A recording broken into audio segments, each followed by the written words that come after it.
je me suis dit, mais qui va vouloir de moi? Après tout, je suis qu'un prof. Est-ce que je vais réussir à trouver une place ailleurs? Est-ce que ce que je sais faire a de la valeur?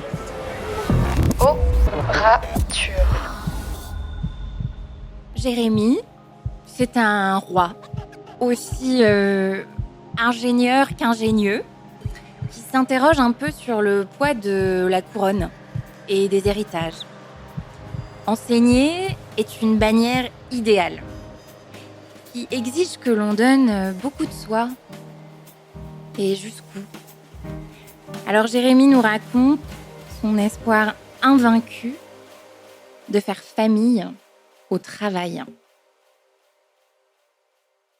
Orature. Juin 2019, j'ai 27 ans. J'ai signé mon premier CDI. Après études d'ingénieur, un peu de recherche, je deviens enfin enseignant de physique-chimie. J'arrive dans une école qui se construit et on me remet les clés d'un royaume. Un royaume où je vais pouvoir construire les cours à mon image, où je vais pouvoir créer du lien sur des années, voire plusieurs années. Je suis hyper enthousiaste et cette école qui se construit, elle présente plein de chantiers. Et donc on nous le dit, la seule façon de bien faire, c'est de se donner à fond. Alors je me découvre des super pouvoirs.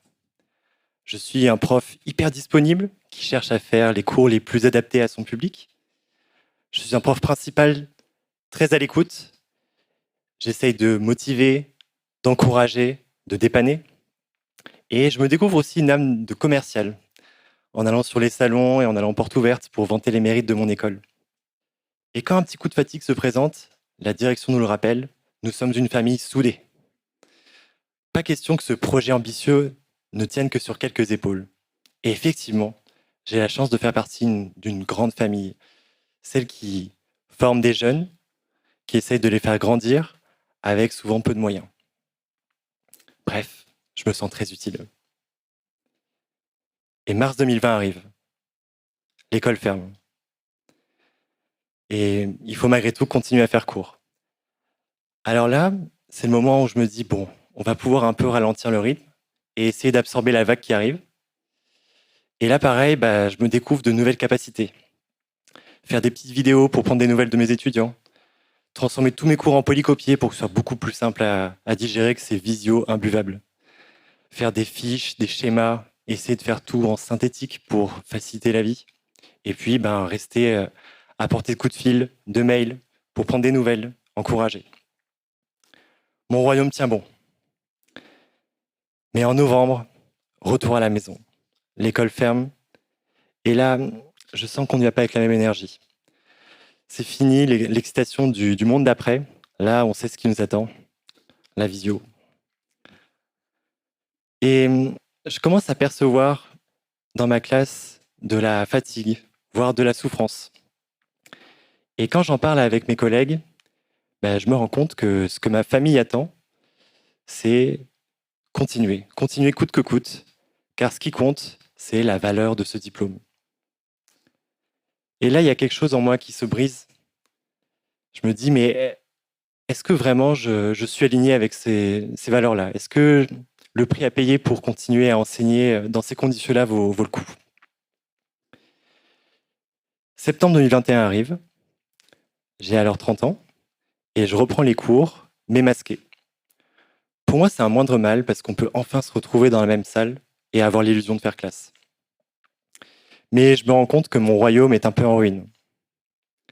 Et je me rends compte aussi que les royaumes voisins sont pas forcément mieux. Avec mes collègues, on est à bout de souffle. Et surtout, on se rend compte que ce répit qu'on nous avait promis une fois les premières années passées n'arrive pas. Il faut continuer à tout donner et surtout ne rien remettre en question. Des tensions arrivent. Un premier collègue annonce sa démission, une deuxième, et ainsi de suite, jusqu'à une douzaine de personnes en l'espace d'un an, un peu plus du tiers de notre effectif. Et moi, je sens que j'ai beaucoup de colère, en fait. Là, je ne pensais pas que je pouvais autant bouillonner. Je pense que vous le voyez, je suis quelqu'un assez calme et paisible.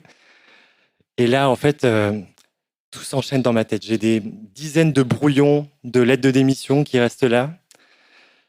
Je sens que de plus en plus, je suis impatient.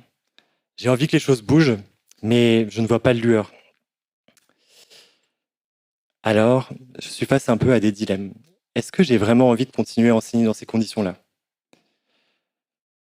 Et surtout, cette famille, est-ce qu'elle peut vraiment m'apporter satisfaction?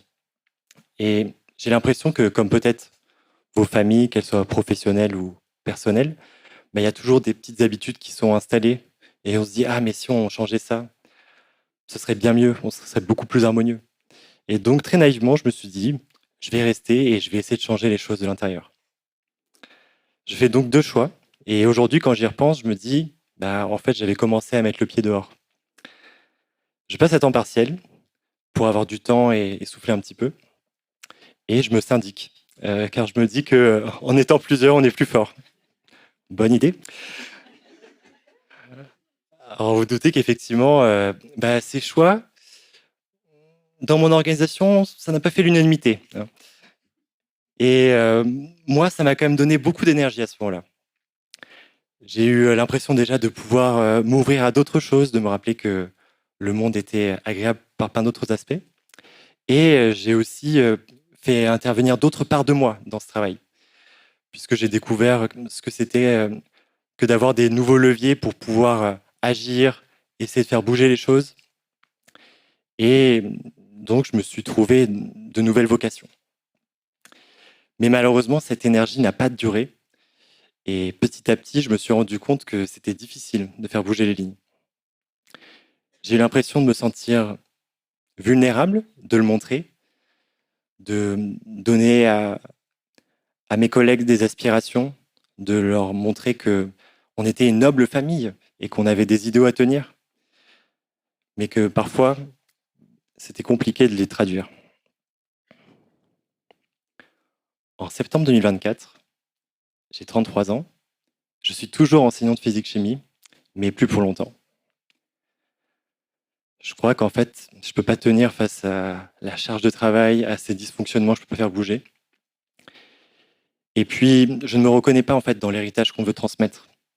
Je me dis que je ne peux pas continuer à travailler comme ça. Alors, je donne ma démission. Il y a quasiment 1 an, jour pour jour. Je me sens très soulagé. Je me dis que ça y est, je n'aurai plus d'énergie à investir dans ce projet qui, au final, me vampirisait. Mais j'ai aussi un sentiment de gâchis. Je me dis que j'étais vraiment à ma place, que je faisais des choses positives et que c'est moi qui ai dû partir. Et après est venue l'angoisse. Je me suis dit, mais qui va vouloir de moi? Après tout, je suis qu'un prof.